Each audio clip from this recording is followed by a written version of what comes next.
Et c'est sur cette toile de fond-là qu'on décide le pourtour de la Nouvelle Investissement Québec. C'est des défis que doit relever le Québec qui ont dicté le premier plan stratégique de la nouvelle société. Ça m'amène donc à la deuxième partie de ma présentation, comment on entend bâtir un levier de développement économique qui contribuera à favoriser la prospérité du Québec. Quand le gouvernement a annoncé l'an dernier son intention de fusionner Investissement Québec, Premier Mouture et le SGF, ce qu'il a voulu faire, c'est doter l'État québécois d'un instrument de développement économique qui était adapté aux nouvelles réalités mondiales.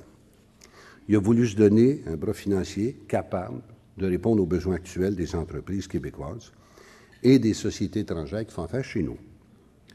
Lors de l'annonce de la création de la Nouvelle Investissement Québec, deux principales raisons ont été évoquées pour procéder à la fusion. Un, créer un guichet unique de services financiers accessibles aux entreprises de toute taille et dans toutes les régions du Québec. Aussi, offrir toute la gamme des services financiers des prêts jusqu'aux prises de participation, et ce, sous un même toit. Pendant 40 ans, la SGF et Investissement Québec ont évolué côte à côte, ont évolué en parallèle parce qu'Investissement Québec faisait du financement, la SGF prenait des participations sous forme d'équité. C'était à l'époque deux mondes qui étaient très différents.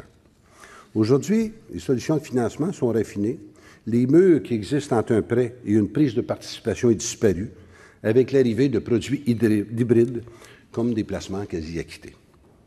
En offrant toute la gamme des produits de financement à la même enseigne, le Québec s'est doté d'un levier de développement économique capable de parler le même langage que les banques et les autres investisseurs institutionnels.